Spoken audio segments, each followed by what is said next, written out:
Embora o tempo esconde, longe, muito longe, mas bem dentro aqui.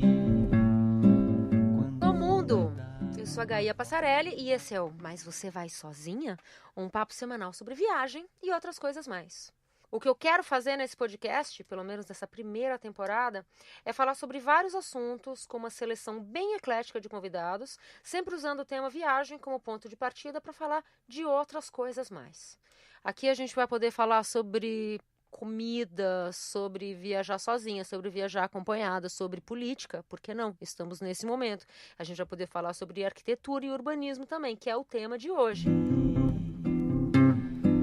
No cais de Araújo Pinho, tamarindeirinho, nunca me esqueci. A minha convidada aqui no estúdio do Inova Bra Habitat em São Paulo é a arquiteta, ilustradora, gata e mãe de cão, Adriana Marto. Seja bem-vinda. Obrigada. Ao contrário das minhas convidadas dos programas anteriores, a Adriana eu acabei de conhecer, a gente era amiga virtual. Mas todas elas têm em comum essa coisa de não ter uma atividade única. Então, Adriana, eu assumo que eu googlei para escrever a sua bio que eu falei agora há pouco, mas eu queria saber de você. O que você faz? Hoje em dia eu trabalho muito com artes plásticas, em ilustração para publicidade, enfim, variado, clientes particulares. Também trabalho ainda um pouco com arquitetura e urbanismo, mas dentro de ilustração. Eu ainda tenho alguns projetos, mas mais para frente de comportamento humano na cidade. Comportamento humano na cidade. Dá um exemplo. O exemplo é, eu não fumo cigarro e há um tempo atrás eu comecei a observar o jeito que as pessoas fumam, as posições que elas fazem com a mão. E com uma psicóloga a gente está começando a criar teorias de posicionamento da pessoa com o fumo. Então, uma pessoa mais retraída, uma pessoa que não quer mostrar, uma pessoa que fuma, uma pessoa que acha elegante fumar. Então, tem todas essas derivações e também acho que tem um comportamento de acordo com o local que ela tá. Então, futuramente eu acredito que esse projeto vai ter continuidades. Nossa, que coisa incrível. Eu nunca tinha pensado nisso, mas eu fumei durante muitos anos. Parei de fumar quando eu fiquei grávida, já faz quase 15 anos. Eu sinto falta do gestual de fumar. Eu não sinto falta do gosto de cigarro, mas eu sinto falta disso aqui. Vocês não estão vendo, porque fica no podcast. Mas eu tô fazendo pra ela um movimentozinho com a mão aqui, segurando o cigarro. É aquela coisa... Sei, quando eu era criança as pessoas fumavam nos lugares públicos ainda, fumavam nos filmes, você via gente fumando na TV, hoje em dia não tem mais isso. Super. E acho que eu fiquei com essa lembrança afetiva do cigarro. Eu tenho super, porque meu pai fumou a vida inteira, fuma até hoje. E eu, quando era pequenininha, imitava, fazia o gesto quando eu tava no carrinho do parque de diversão. Eu sempre tive essa mania de observar, e eu tenho uma mania muito forte de observar a mão das pessoas. Então, vocês podem, quem não conhece o trabalho da Adriana ainda, pode fazer o favor de segui-la no Instagram já, que é... É Adriana Marto. Que tem as ilustrações lindas que ela faz. E você começou a Você já estava fazendo uma série com cigarro, não estava? Ou eu tô viajando? Eu comecei esporadicamente a fazer e quando eu vi começou a criar um corpo e as pessoas começaram a sentir muito interesse e começaram a se marcar muito. Olha a mão do fulano, olha, parece minha mãe, parece... E aí eu queria entrar com várias outras, além da minha observação, eu queria que viessem interpretações juntas. Então, sei lá, um psiquiatra, um psicólogo, um médico. E isso tudo também influencia dentro do espaço que a pessoa tá, né? Claro. Então, num show, eu percebi que as pessoas fumam com o cigarro pra dentro. Pra não machucar, você tá no meio de um show. Puta, idealmente, né? Idealmente. E na rua, você vê que a pessoa tem toda... Até na hora de soltar a fumaça, ela solta mais devagar. Então tem toda uma história, achei bom. Mas é minhas noias, né? Você não fuma? Eu não fumo. Tá. Já fumou alguma vez Cigarro. na vida? E você desenha à mão?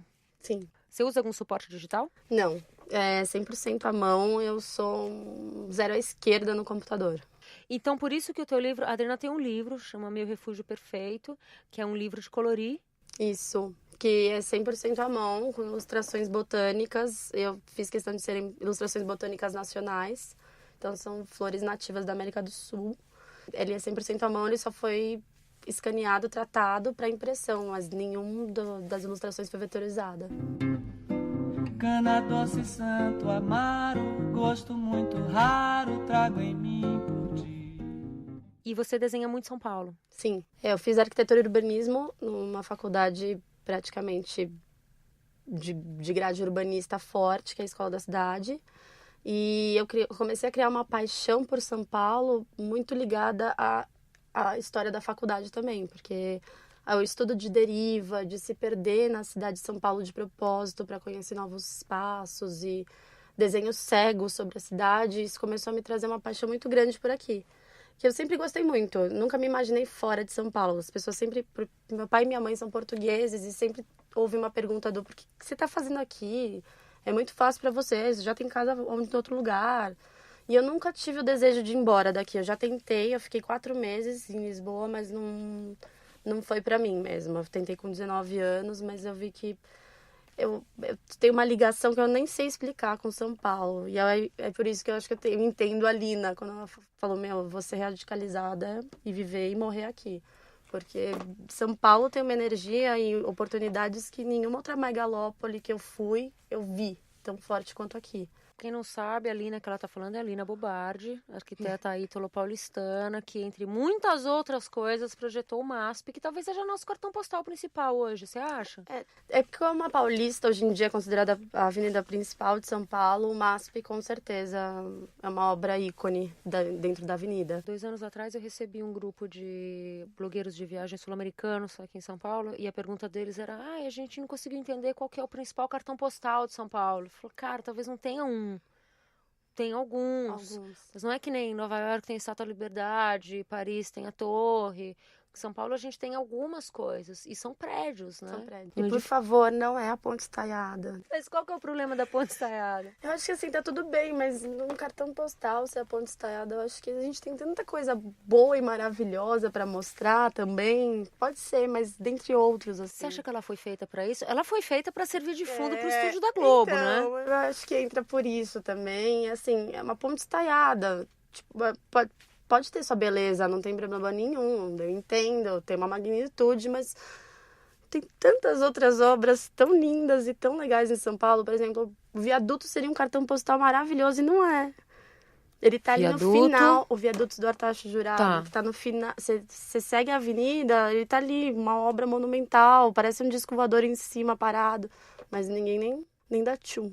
Ninguém não, né? Os publicitários hoje em dia não usam tanto ele, usam a Ponte Estaiada para imagem. Muita gente que vai escutar a gente não sabe o que é o viaduto do Artacho Jurado. Explica direitinho onde fica. Ele chama viadutos porque ele justamente está na junção de 2 viadutos de São Paulo. Como é que chama ali? Peraí, é o final da Rua Santo Antônio. Tem aquele viaduto que passa por cima da Avenida 9 de Julho, mas a rua onde ele tá, eu não tô conseguindo lembrar.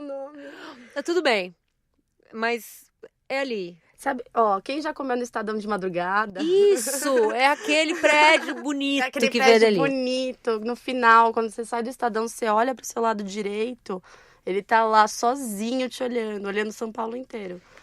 Mas a referência do Estadão é excelente, tudo bem.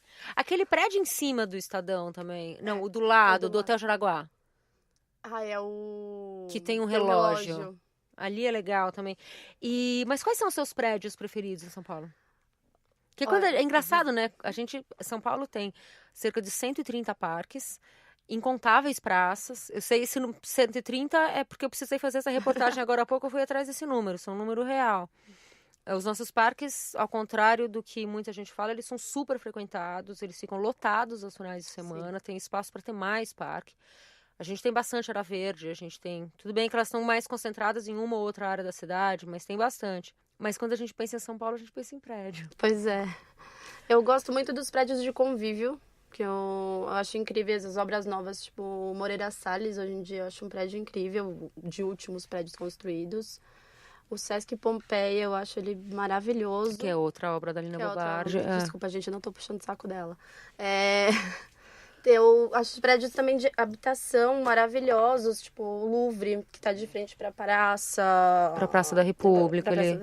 Na verdade, é a praça onde tá a Galeria Metrópole. Não, desculpa. Ele é pra Dom José Gaspar. Dom José Gaspar. Tem o Ster, que é o primeiro prédio modernista de São Paulo, de uso misto. Tem várias histórias, assim, que você vai juntando e você vai entendendo como é que foi crescendo, né, o bairro e toda a situação econômica de São Paulo mesmo, né?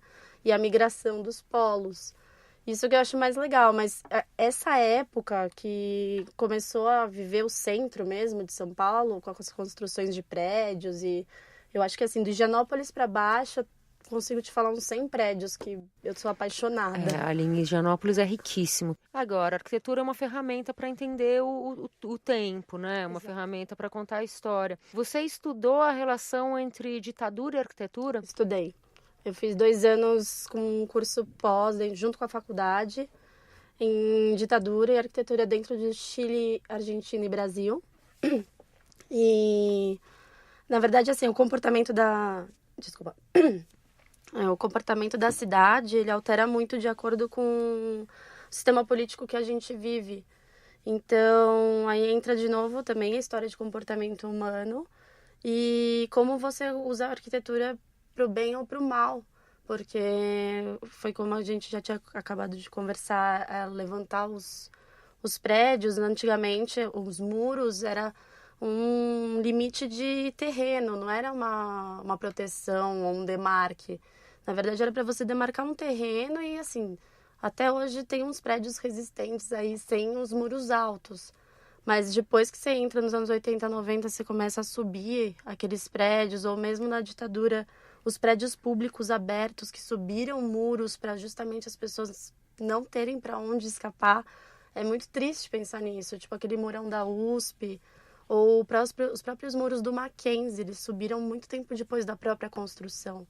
Então, tem a arquitetura que é a beleza e tem a arquitetura histórica triste também. Em São Paulo a gente tem muito disso, mas acaba não convivendo, ou às vezes a gente até vê e não entende. Fala, nossa, que pena feia, mas por que ela tá lá? Não sei. E aí ela tem um motivo e às vezes o motivo não é tão bonito assim. Os muros da USP vieram com essa intenção de conter quem estava lá dentro? Conter quem estava lá dentro. E, na verdade, eles construíram de um jeito para... Por mais que a pessoa conseguisse pular, ela não tinha para onde ir, ela já caía direto numa via de carros. Então, é literalmente para você fechar a entrada e saída. E os do Mackenzie antigos também que foram construídos. E agora a gente tem aqueles muros de vidro muito doidos ali na Pois USP. é. Como será que isso aí vai ficar para a história? Eu acredito que, assim, a gente faz o vidro hoje em dia para deixar mais light, mas na verdade eu acho mais feio e pior porque é um aquário, né? Então aqueles restaurantes chiques que levantam um vidro para a pessoa comer enquanto, sei lá, uma pessoa que tá no ônibus, no quarto ônibus voltando para casa, passa na frente, sabe, é um aquário para mostrar que você pode, outra não sei, é uma ligação que, assim, às vezes eu não acho tão bonita. A história do vidro é uma história bem... Usando bem a desculpa da luz natural, né? E, geralmente, os restaurantes que têm essa história, eles nem abrem para almoço, né? Então, Sim. a luz nem trabalharia para eles, né? E uma estrela sempre à luz.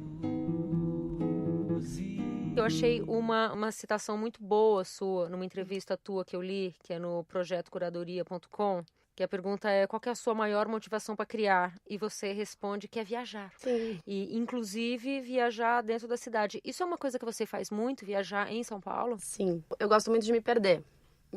Não me perder arduamente, mas eu gosto muito de... Se eu fui para um local que eu não tenho muito costume de ir, uma reunião, e eu tenho mais 2 horas livres, eu tento voltar a pé até algum ponto que eu conheça para voltar para o meu ateliê ou para minha casa.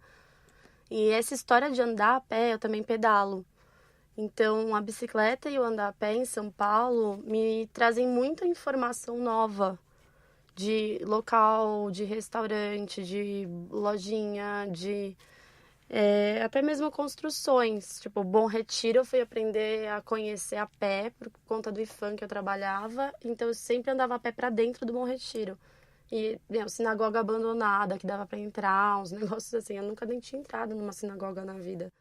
Eu acho legal essa história de você andar à deriva, e eu acho muito importante, porque eu acho importante, por exemplo, se você faz uma viagem para fora, sei lá, você vai para Buenos Aires. E aí você já tem todo um plano que você não... Quero ir para tal lugar, quero ir nesse museu, quero ir nesse restaurante. E por que não ir a pé? E por que não você, nesse trajeto desse museu para o restaurante que você quer, pensando tanto de coisas e oportunidades que você vai ter e não estão no seu roteiro e não estão no roteiro de ninguém para explorar e conhecer.